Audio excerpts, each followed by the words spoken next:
Hello అండి. ఇవాళైతే మన ఛానల్‌లో ఒక healthy and tasty sweet recipe అయితే తీసుకొచ్చేసానండి. ఈ స్వీట్ దేనితో తయారు చేశారో గెస్ చేయండి చూద్దాం. మీలో 90% మెంబర్ ఫెయిల్ అయిపోయి ఉంటారు. ఈ స్వీట్ అయితే నేను బూడిద గుమ్మడికాయ అయితే ప్రిపేర్ చేశానండి.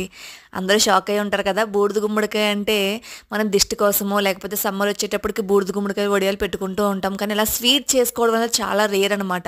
నార్మల్‌గా మనకి నార్త్ ఇండియన్స్ ఎక్కువగా ఈ బూడిద గుమ్మడికాయలను ఎక్కువ యూజ్ చేసుకుంటూ ఉంటారండి. బూడిద గుమ్మడికాయలతో చాలా వెరైటీస్ ఆఫ్ స్వీట్స్ చేస్తూ ఉంటారు. దీన్ని కాశీ హల్వా అని పిలుస్తూ ఉంటారనమాట.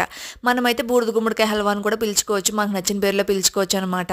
సో దీనికోసం మంచిగా కొంచెం ముదిరిన గుమ్మడికాయని తీసుకొని పైన తొక్క లోపల ఉన్న పిక్కలు కూడా తీసుకొని సన్నగా తురిమేసుకోండి. తురిమిన తర్వాత అందులో వాటర్ కంటెంట్ చాలా ఎక్కువగా ఉంటుంది.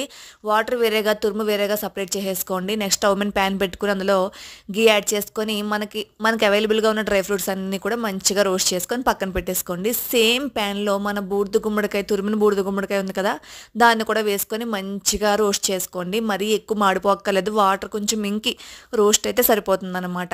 చూసారు కదా, మన బూడిద గుమ్మడికాయ హల్వా అనేది వంటికి చాలా చలవండి. ఎక్కువగా ఎవరైనా తినొచ్చు. చాలా బాగుంటుంది. చాలా టేస్టీగా కూడా ఉంటుంది. అలా అని షుగర్ పేషెంట్స్ కూడా తినొచ్చు అని చెప్పను.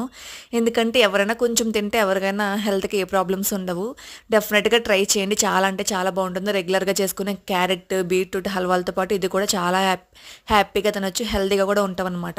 నెక్స్ట్ మనకు తురుములో ఉన్న వాటర్ కంటెంట్ అంతా ఇంకిన తర్వాత మనం సపరేట్ చేసుకున్న వాటర్ కూడా వేసుకొని మంచిగా ఆ వాటర్ కూడా ఇంకే వరకు ఫ్రై చేసుకోండి. నెక్స్ట్ అందులోనే ఒక కప్ బెల్లం కూడా వేసుకోండి. మీకు షుగర్ కావాలంటే షుగర్ కూడా వేసుకోవచ్చు. కాకపోతే మనం హెల్తీగా చేయాలనుకున్నాం కాబట్టి బెల్లం వేసుకుంటే మంచి ట్రాన్స్పరెంట్ కలర్ వస్తుంది.